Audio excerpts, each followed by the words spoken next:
داؤد صبح سویرے بیدار ہو گیا تھا۔ عبداللہ اس سے پہلے اٹھا ہوا تھا۔ ناشتے وغیرہ سے فارغ ہو کر داؤد ایئرپورٹ جانے کے لیے تیار ہو گیا۔ وہ اپنا سامان لے کر کمرے سے نکلا تو عبداللہ نے اس سے پوچھا، میرے بھائی تمہاری روانگی کی تیاریاں پوری ہیں؟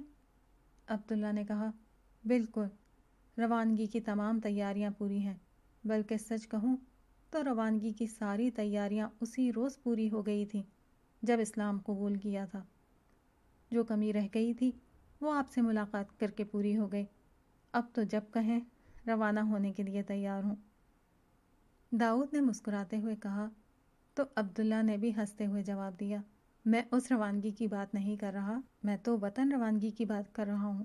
داؤد نے ایک تاثر کے ساتھ کہا، اب تو اصل وطن بھی وہی ہے، اصل گھر بھی وہی ہے، مگر میں سچ کہہ رہا ہوں کہ آپ سے نہیں ملتا تو شاید زندگی میں اتنا سکون نہیں آتا۔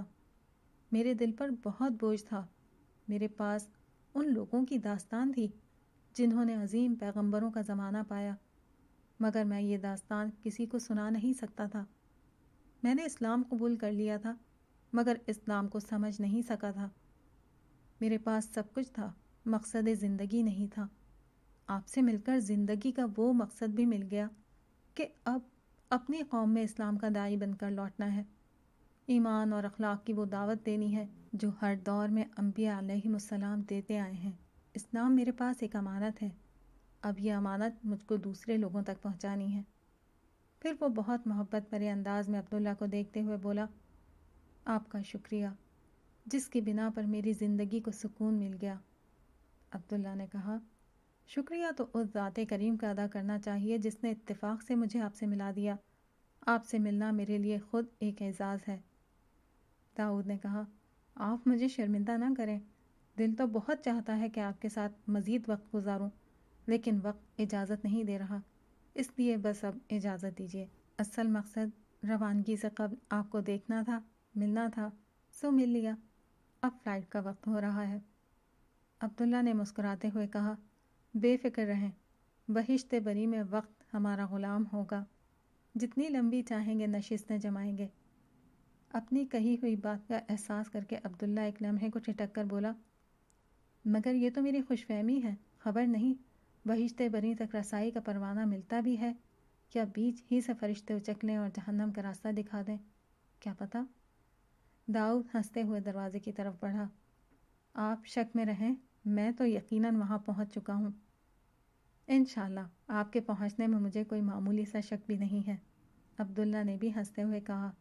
پھر اسے کچھ خیال آیا تو داؤد سے کہا، میں 1 منٹ میں آتا ہوں۔ داؤد اس کا انتظار کرنے کے بجائے گھر سے نکل گیا۔ گھر کے دروازے پر ٹیکسی پہلے ہی سے اس کی منتظر تھی۔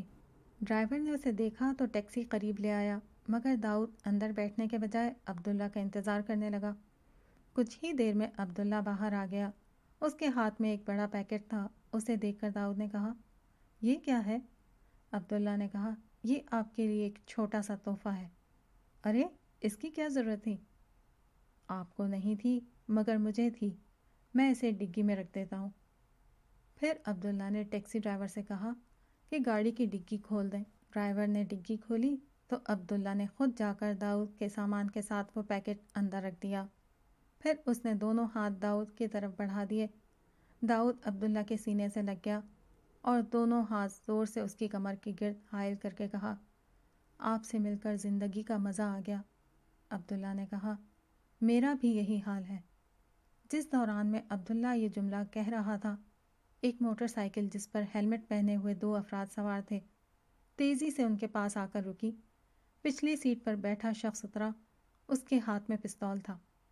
عبداللہ ان سب سے بے خبر تھا، اس کا رخ اپنے گھر کی طرف تھا، جبکہ داؤد جس کا رخ کھلی ہوئی گلی کی طرف تھا یہ سب کچھ دیکھ رہا تھا۔ ایک لمحے میں اسے سمجھ میں آ گیا کہ کیا ہو رہا ہے اور کیا ہونے والا ہے۔ جیسے ہی اس مسلح شخص نے ہاتھ فضا میں بلند کر کے عبداللہ کا نشانہ لیا، داؤد پوری قوت سے عبداللہ کو لیتا ہوا زمین پر اس طرح گر گیا کہ عبداللہ زمین پر تھا اور داؤد اس کے اوپر۔ گولی چلی مگر نشانہ خطا چلا گیا۔ داؤد اور عبداللہ زمین پر گرے تھے، مگر داؤد نے پوری طرح عبداللہ کو اپنے جسم کے نیچے چھپا لیا تھا۔ نشانہ باز اپنا پہلا فائر خطا جاتا دیکھ کر گھبرا گیا۔ اس نے پے در پہ زمین کے سمت ان دونوں پر گولیاں چلانی شروع کر دیں اور پورا پستول خالی کر دیا۔ تمام کی تمام گولیاں داؤد کے جسم میں پیوست ہو گئیں۔ گولیاں ختم ہوتے ہی وہ شخص تیزی سے موٹر سائیکل پر بیٹھا اور تیزی سے وہ دونوں وہاں سے فرار ہو گئے۔ اس پورے عمل میں بمشکل چند لمحے ہی لگے ہوں گے۔ عبداللہ نے تیزی سے اپنے آپ کو داؤد کے نیچے سے نکالا۔ اس کے بہتے ہوئے خون سے زمین سرخ ہو چکی تھی۔ عبداللہ نے داؤد کا سر اپنی گود میں رکھا۔ اس کے چہرے پر کرب کے آثار تھے مگر ہونٹوں پر مسکراہٹ تھی۔ اس نے ٹوٹی ہوئی آواز میں کہا، میں جنت پہنچ گیا۔ عبداللہ نے تڑپ کر کہا، داؤد۔ داؤد کی سانس اکھڑی۔ اس نے پوری قوت مجتمع کی اور اکھڑتی سانسوں کے بیچ کہا، لا الہ الا اللہ۔ وہ یہیں تک پہنچا تھا کہ اس کی گردن ڈھلک گئی۔ عبداللہ نے اس کے چہرے پر ہاتھ پھیرا، اس کی کھلی ہوئی آنکھیں بند کیں اور آسمان کی طرف نظر کر کے کہا، انا للہ و انا الیہ راجعون۔ عبداللہ کی آنکھوں سے بہتے ہوئے آنسو اس کی داڑھی کو بھگوتے ہوئے داؤد کے مردہ جسم پر گر رہے تھے۔ گلی سنسان پڑی تھی۔ عبداللہ نے اس راستے کی طرف دیکھا جہاں سے وہ دونوں موٹر سائیکل سوار فرار ہوئے تھے۔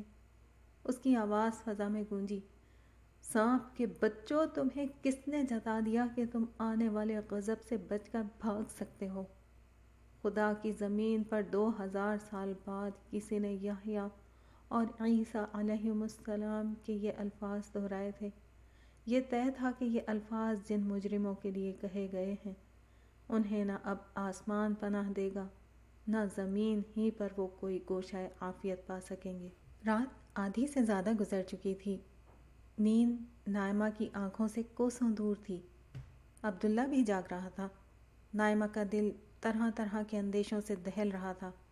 داؤد کی موت نے اس کو دہلا کر رکھ دیا تھا۔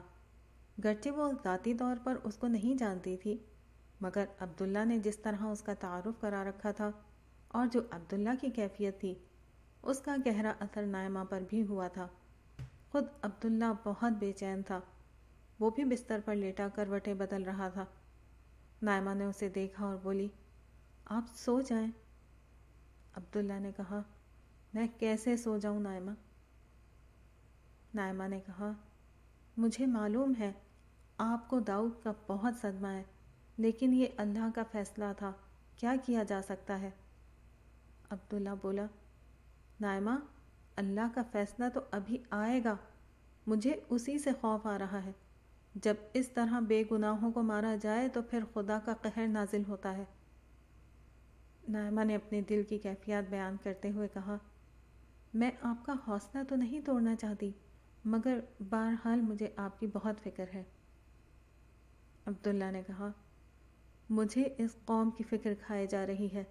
اب وقت آ گیا ہے کہ لوگ فیصلہ کر لیں کہ انہیں کیا کرنا ہے، خاص کر مذہب کے نام پر کھڑے لوگ اور اس قوم کی فکری رہنمائی کرنے والے لوگ طے کر لیں کہ ان کو کیا کرنا ہے۔ خدا کا قانون انہوں نے اب تک نہیں سمجھا ہے تو سمجھ لیں۔ اب بھی انہوں نے اپنی روش نہیں بدلی تو خدا کی قسم یہاں 2 اینٹیں بھی سلامت نہیں بچیں گی۔ اس ملک میں اسلام کے نام پر اسلام کو بہت بدنام کیا جا چکا ہے۔ لوگ بدترین حرکتیں کرتے ہیں اور اسے آقا نامدار رحمت للعالمین صلی اللہ علیہ وسلم کی طرف منسوب کر دیتے ہیں۔ لوگ بدترین جرائم کا ارتکاب کرتے ہیں اور اس کی نسبت اللہ اور اس کے رسول کی طرف کر دی جاتی ہے۔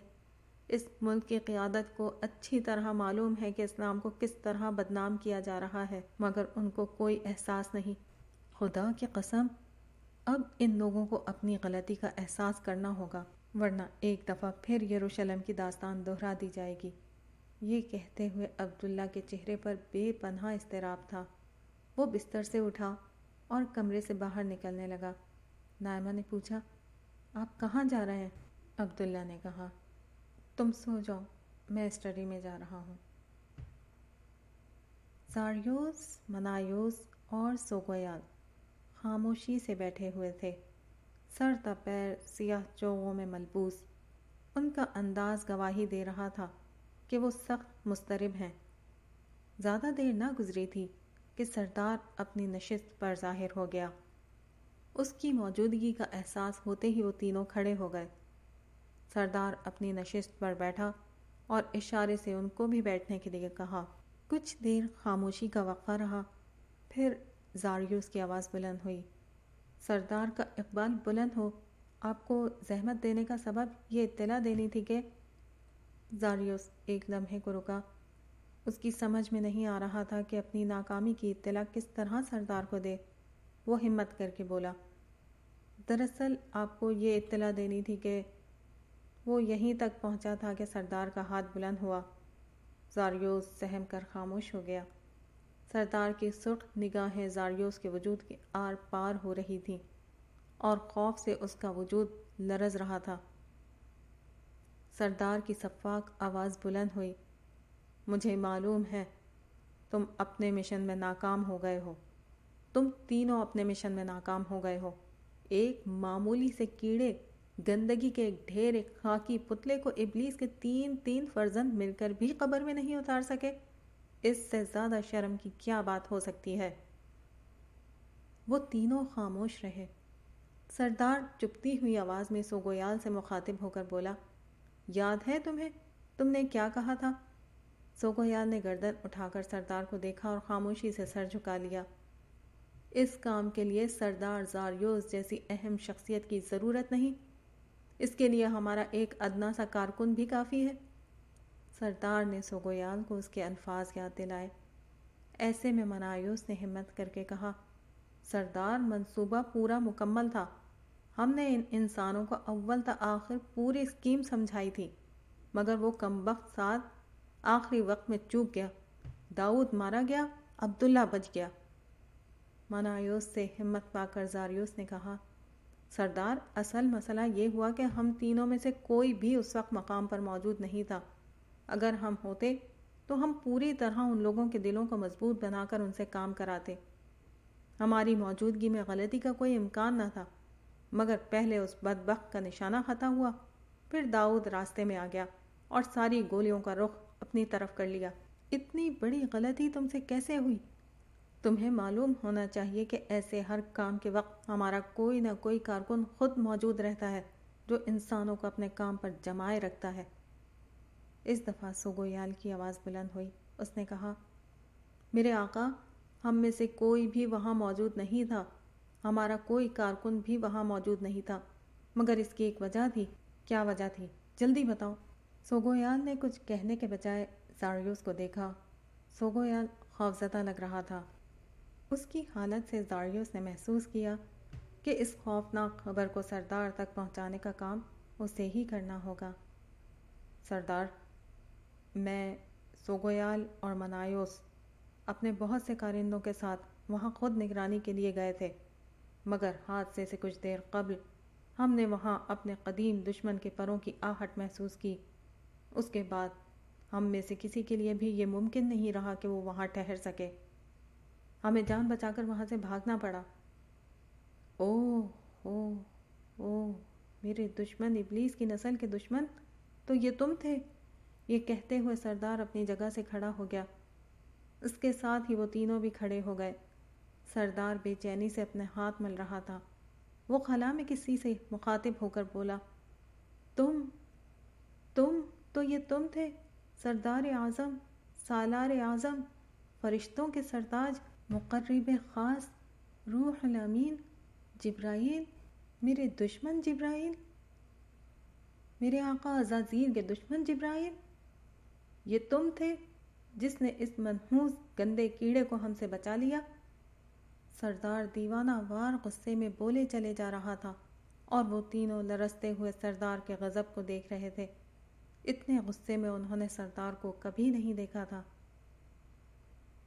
رات کے سیاہ اندھیرے میں دنیا سو چکی تھی، بس خدا جاگ رہا تھا، خدا کا بندہ جاگ رہا تھا۔ خدا عرش پر تھا، بندہ فرش پر تھا۔ ایک طویل قیام کے بعد عبداللہ ایک طویل سجدہ کر رہا تھا۔ اس کی آنکھوں سے بہنے والے آنسوؤں کا سیلاب تھم نہیں رہا تھا۔ روتے روتے اس کی ہچکیاں بن چکی تھیں۔ اس کی رندھی ہوئی آواز بلند ہو رہی تھی، پروردگار، کب تلک؟ کب تک تیرے نام پر یہ سب کچھ ہوگا؟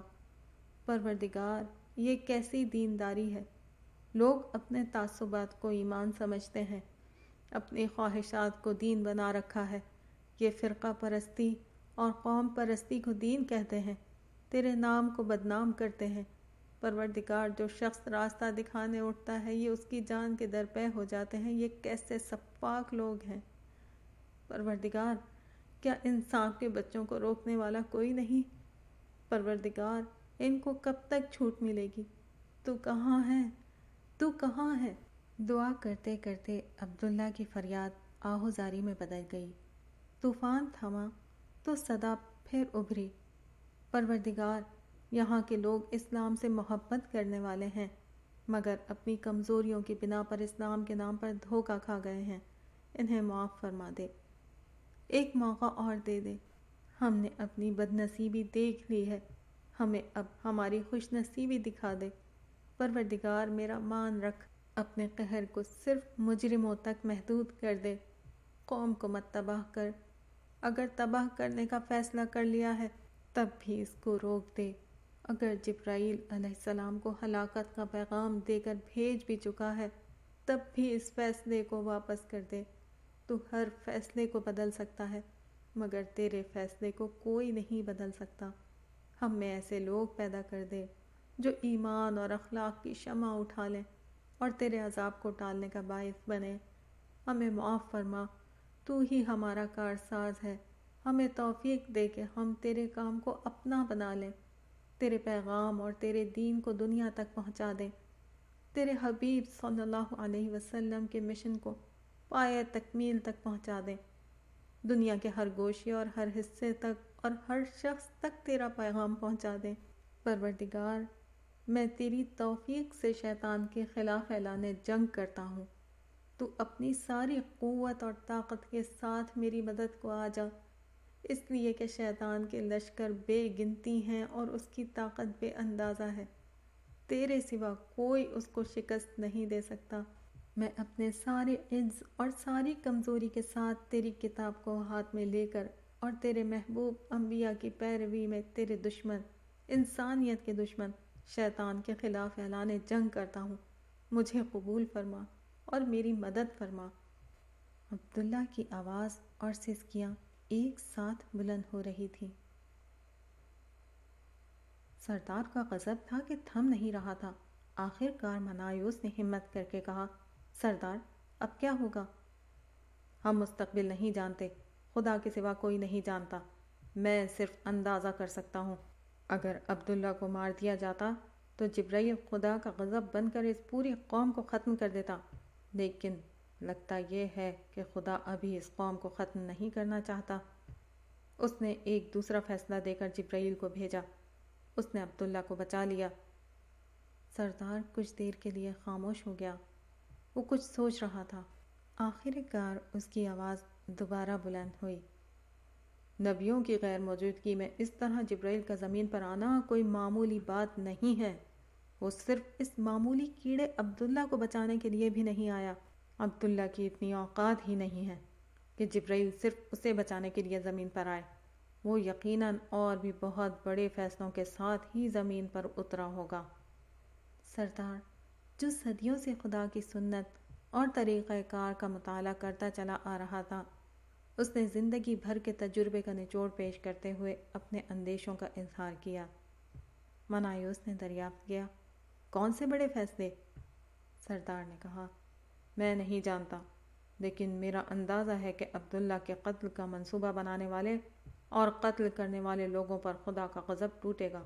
یہی نہیں بلکہ اس خطے میں ہمارے مقاصد کے لیے استعمال ہونے والے لوگوں کو چن چن کر مار دیا جائے گا۔ جبرائیل کا زمین پر آنا بہت بڑی بات ہوتی ہے، اس کا نتیجہ ہمارے حق میں بہت برا نکلتا ہے، ہمارا بہت نقصان ہوگا۔ ہم جو چاہتے تھے وہ نہ ہو سکے گا۔ لگتا ہے سر دست اس قوم کی فوری تباہی ٹل چکی ہے۔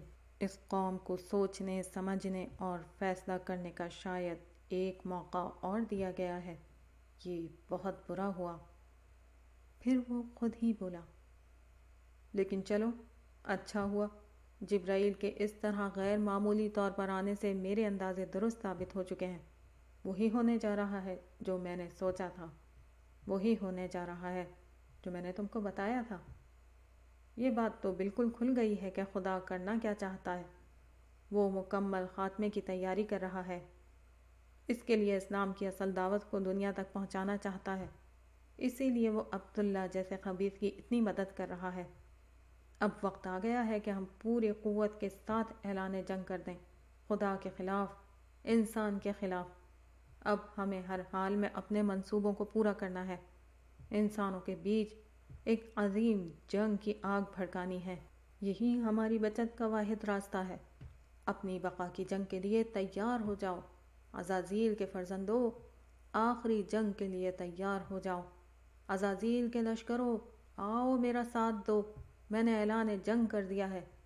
یہ کہتے ہوئے سردار نے اتنی زور سے چیخ ماری کہ ان تینوں کو لگا کہ ان کے کانوں کے پردے پھٹ جائیں گے۔ شدت غضب سے سردار کی آنکھیں سرخ انگارہ ہو چکی تھیں اور اس کے ہاتھ آسمان کی طرف بلند تھے۔ اس کی صدا زمین کے کونے کونے میں موجود تمام شیطانوں تک پہنچ چکی تھی۔ عبداللہ اور نائمہ جمیلہ کے گھر میں بیٹھے ہوئے تھے۔ ان کے سامنے بیٹھی جمیلہ کے آنسو نہیں تھم رہے تھے۔ سارا اور صبا کی آنکھیں بھی پرنم تھیں۔ ان لوگوں کے دکھ کے احساس نے نائمہ کو بھی دکھی کر رکھا تھا، جس کے آثار اس کے چہرے سے عیاں تھے۔ عبداللہ بھی خاموشی سے بیٹھا ہوا تھا۔ وہ چاہتا تھا کہ جمیلہ کچھ اور رو لے تاکہ اس کے دل کا بوجھ ہلکا ہو جائے۔ کچھ دیر فضا میں رونے اور سسکیوں کی آواز ہی گونجتی رہی۔ آخر کار نائمہ نے جمیلہ کو مخاطب کر کے کہا، آپ کے دکھ پر ہم دونوں کو بھی بہت صدمہ ہے۔ ہم اس خبر کا سن کر فوراً ہی آتے، مگر عبداللہ کے دوست داؤد کے سانحے کی وجہ سے ہم خود بہت پریشان تھے۔ اس کی بات پر سارا نے عبداللہ سے مخاطب ہو کر کہا، عبداللہ بھائی، آپ کے دوست داؤد کے سانحہ کا سن کر بہت افسوس ہوا۔ ہم ضرور آپ کے گھر آتے، مگر اگلے دن ہی ہمارے گھر میں اتنا بڑا سانحہ ہو گیا جس نے ہمیں توڑ کر رکھ دیا۔ ہمارا جوان بھائی ساتھ ہم سے چھن گیا۔ یہ کہہ کر سارا پھوٹ پھوٹ کر رونے لگی۔ نائمہ اپنی جگہ سے اٹھ کر سارا کے پاس جا بیٹھی اور اسے گلے سے لگا کر تسلی دینے لگی۔ اس کے حوصلہ دینے سے سارا کچھ بہتر ہو گئی تو نائمہ نے دریافت کیا، لیکن یہ حادثہ کیسے ہوا؟ سارا نے کہا، بس نائمہ باجی کیا بتائیں، ہم تو دوہری مصیبت میں آ گئے ہیں۔ پولیس کہتی ہے کہ سعد اپنے کچھ ساتھیوں کے ہمراہ ایک گاڑی میں شہر سے باہر جا رہا تھا کہ پولیس نے انہیں روکنے کا اشارہ کیا، مگر ان کی طرف سے پولیس پر فائرنگ ہو گئی، جس کے جواب میں پولیس نے فائرنگ کی اور گاڑی میں موجود 3 افراد موقع پر ہی ہلاک ہو گئے۔ سعد، اس کا دوست شاہد اور ایک تیسرا شخص اور تھا۔ پولیس کہتی ہے کہ گاڑی میں بہت اسلحہ موجود تھا۔ اب وہ لوگ جنید کو بھی لے گئے ہیں۔ عبداللہ نے سوال کیا، مگر جنید پر کیا الزام ہے؟ سارا بولی، حمزہ گئے تھے معلوم کرنے، وہ کہتے ہیں کہ اس پر کوئی الزام نہیں، صرف سعد کی سرگرمیوں کے بارے میں معلوم کرنا چاہتے ہیں۔ معلومات لینے کے بعد وہ جنید کو چھوڑ دیں گے۔ اس کی بات ختم ہوئی تو جمیلہ تڑپ کر عبداللہ سے بولی، بیٹا، میں نے اپنے جوان بیٹوں کو مسجد کی راہ اس لیے تو نہیں دکھائی تھی کہ ایک پولیس کے ہاتھوں مارا جائے اور دوسرا پولیس کے تحویل میں چلا جائے۔ یہ کہہ کر وہ دوبارہ بلک بلک کر رونے لگی۔ صبا اپنی جگہ سے اٹھی اور اپنی ماں کو خاموش کرانے کی کوشش کرنے لگی۔ امی صبر کیجیے، جنید بھائی جلد آ جائیں گے، اور سعد بھائی نے پہلے ہی آپ سے کہہ دیا تھا کہ وہ گھر سے جا رہے ہیں، جانے والوں کا غم نہیں کرتے۔ صبا یہ کہہ رہی تھی، مگر ساتھ ساتھ اس کی آنکھوں سے بھی آنسو بہہ رہے تھے۔ میں آپ سے معافی مانگتا ہوں۔ عبداللہ نے یہ کہا تو سب اس کی طرف دیکھنے لگے کہ وہ جمیلہ سے کیوں معافی مانگ رہا ہے۔ سب کی نگاہ میں سوالیہ نشان تھا۔ عبداللہ نے بولنا شروع کیا، میں سارے اہل مذہب کی طرف سے آپ سے معافی مانگتا ہوں۔ ہم مذہبی لوگوں نے آپ کو جوانی میں بھی حلالہ پر مجبور کر کے بدترین دکھ دیا اور بڑھاپے میں بھی جوان اولاد کا صدمہ دکھایا۔ کاش ہم اہل مذہب کو اندازہ ہو جائے کہ ہماری ذمہ داری کتنی زیادہ ہوتی ہے۔ ہماری سطحی، نامعقول، جذباتی اور متعصبانہ سوچ کس طرح عام لوگوں کی زندگی اجیرن بنا دیتی ہے۔ آج کا مذہبی انسان دین کی بنیادی ترجیحات نہیں جانتا۔ دین کا ہر حکم انسانوں کی جان، مال اور آبرو کے تحفظ کے اصول پر دیا گیا ہے۔ یہ بات سرکار دو عالم صلی اللہ علیہ وسلم سب سے بڑھ کر جانتے تھے، مگر ہم نہیں جانتے۔ میرے آقا نے انسانوں کی جان، مال اور آبرو کو سب سے بڑھ کر مقدم رکھا، اور ہم جان، مال اور آبرو کی بربادی کو دین بنا چکے ہیں۔ سارا نے دوپٹے سے آنسو پوچھتے ہوئے پوچھا، مگر عبداللہ بھائی ایسا کیوں ہوتا ہے؟ عبداللہ نے جواب دیا، ایسا اس لیے ہوتا ہے کہ ہم میں سے کوئی بھی ختم نبوت کے عقیدے کو ماننے کے لیے تیار نہیں۔ ہم زبانی طور پر سرکار دو عالم صلی اللہ علیہ وسلم کو آخری نبی مانتے ہیں، مگر عملاً ہمارا ہر عالم اپنی جگہ ایک نبی بنا ہوا ہے۔ جو اس نے سمجھ لیا وہ آخری حق ہے جس سے اختلاف نہیں ہو سکتا۔ چنانچہ جب بھی کوئی سمجھانے والا سمجھانے کی کوشش کرتا ہے، لوگ خود کو آخری حق سمجھ کر بات ماننے سے انکار کر دیتے ہیں۔ یوں اصلاح کا راستہ بند ہو جاتا ہے۔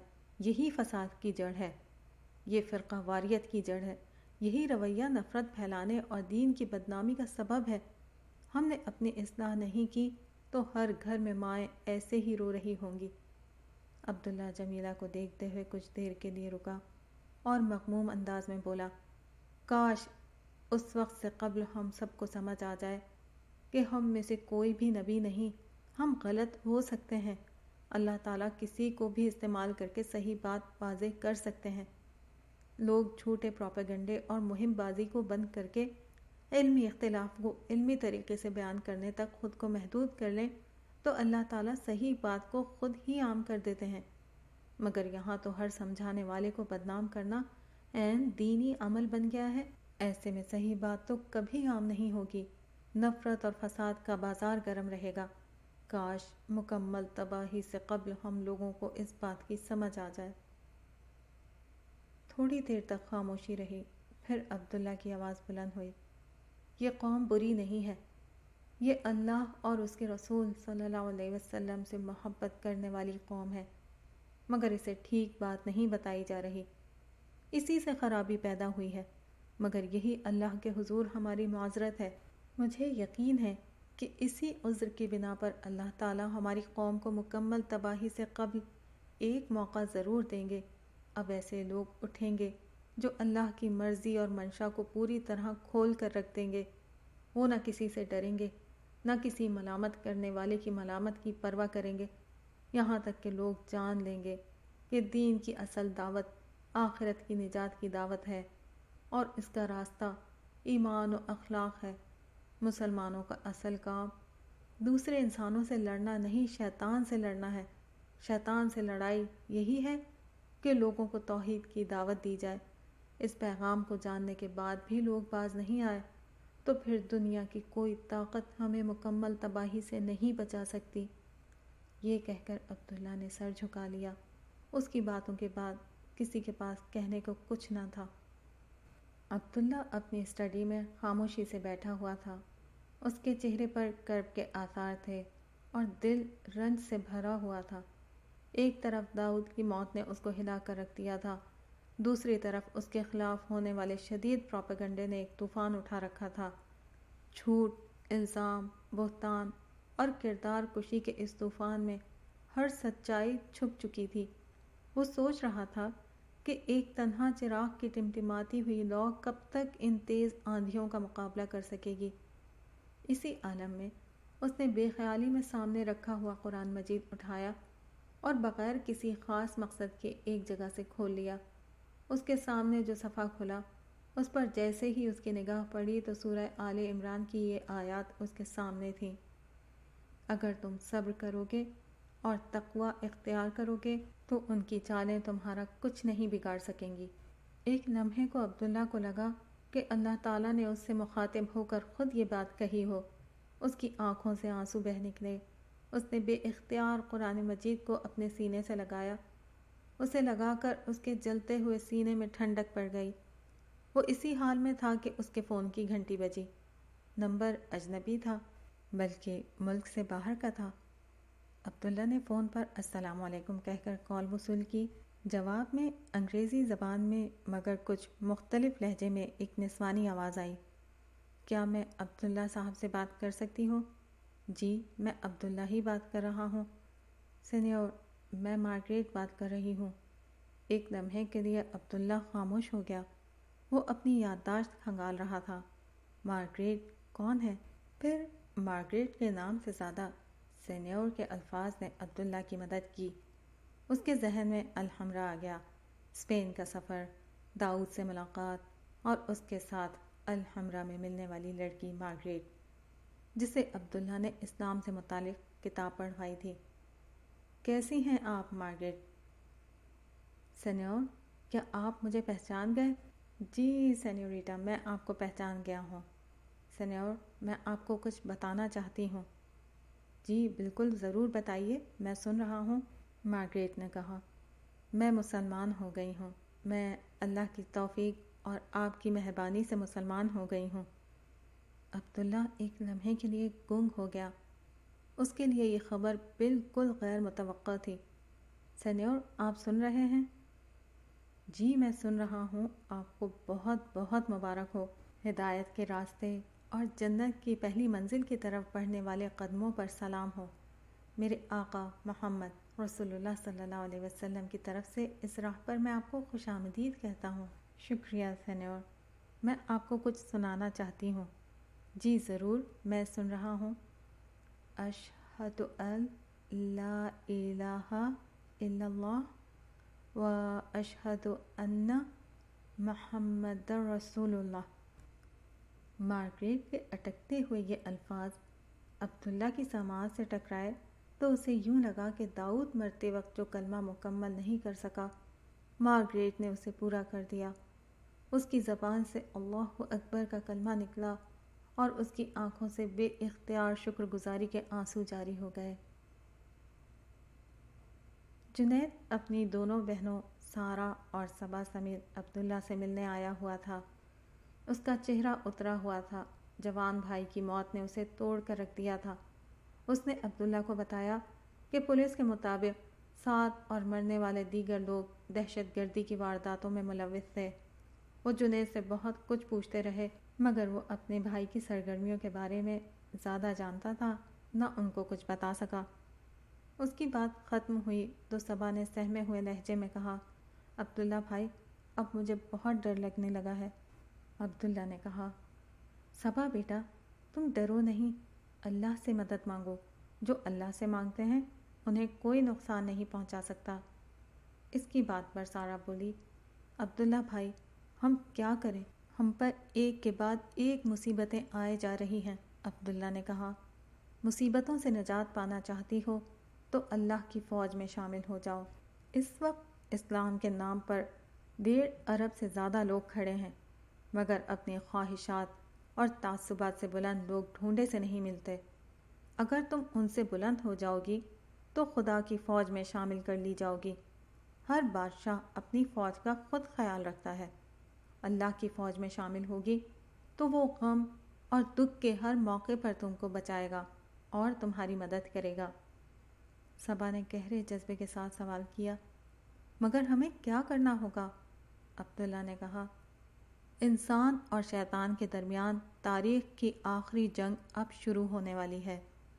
اس جنگ میں شیطان کے ساتھ بے گنتی لوگ ہیں، مگر میرے آقا محمد رسول اللہ صلی اللہ علیہ وسلم تنہا کھڑے ہیں، آپ کے ساتھ کوئی نہیں۔ آج آپ فرقہ پرست مسلمانوں کی بھیڑ میں تنہا ہیں۔ یہ کہتے ہوئے عبداللہ کی آنکھیں نمناک ہو گئیں۔ وہ بولتا رہا، تم اپنی خواہشات اور تعصبات سے بلند ہو کر ان کے ساتھ جا کر کھڑی ہو جاؤ اور شیطان کے خلاف جنگ کرو، یہی اللہ کی فوج کا اصل کام ہے۔ صبا نے پوچھا، مگر شیطان نظر نہیں آتا، ہم اس کے خلاف جنگ کیسے کریں؟ عبداللہ نے کہا، شیطان نظر نہیں آتا مگر اس کے اثرات نظر آتے ہیں۔ وہ اللہ کے بندوں کو اللہ کی بندگی سے دور کرتا ہے۔ ہمیں اللہ کے بندوں کو دوبارہ اللہ کے قدموں میں لا کر ڈالنا ہے۔ اس کے لیے ان کو ایمان اور اخلاق کی دعوت دینی ہوگی۔ قرآن مجید کی تعلیمات کو دوسروں تک پہنچانا ہوگا۔ رسول اللہ صلی اللہ علیہ وسلم کی سیرت اور اخلاق عالیہ کا عملی نمونہ بننا ہوگا۔ تم جہاں کہیں بھی کھڑی ہو وہیں پر سراپا ہدایت، سراپا روشنی بن جاؤ، تب ہی شیطان کے اثرات کا خاتمہ ہوگا۔ اب بتاؤ کون ہے جو شیطان کے خلاف اس جنگ کو لڑنے کا ارادہ کرتا ہے؟ عبداللہ کی بات پوری بھی نہیں ہوئی تھی کہ صبا پورے جوش کے ساتھ بولی، میں اٹھوں گی، میں لڑوں گی شیطان کے خلاف جنگ، میں ہوں اپنے نبی صلی اللہ علیہ وسلم کے ساتھ۔ سارا نے بھی پرعزم لہجے میں کہا، میں بھی شیطان کے خلاف اس جنگ میں اپنے آقا کے ساتھ ہوں۔ جنید جو ابھی تک خاموشی سے بیٹھا تھا اپنی جگہ سے اٹھا اور عبداللہ کے قریب آ کر اس کا ہاتھ اپنے ہاتھ میں لے کر پرعزم لہجے میں گویا ہوا، میری ماں اور بھائی کے ساتھ جو کچھ ہوا اب میں کسی اور کی ماں اور بھائی کے ساتھ یہ نہیں ہونے دوں گا۔ میں شیطان کو بتا دوں گا کہ یہ میدان جنگ اسے خالی نہیں ملے گا، میں اپنی موت تک شیطان سے جنگ کروں گا، میں ہوں اپنے نبی کے ساتھ۔ اس کی بات سن کر عبداللہ اپنی جگہ سے کھڑا ہو گیا اور اسے گلے لگاتے ہوئے بولا، اللہ اکبر، انسان نے شیطان کے خلاف اعلان جنگ کر دیا ہے۔ انشاءاللہ اب یہ جنگ شیطان کی مکمل شکست کے ساتھ ہی ختم ہوگی۔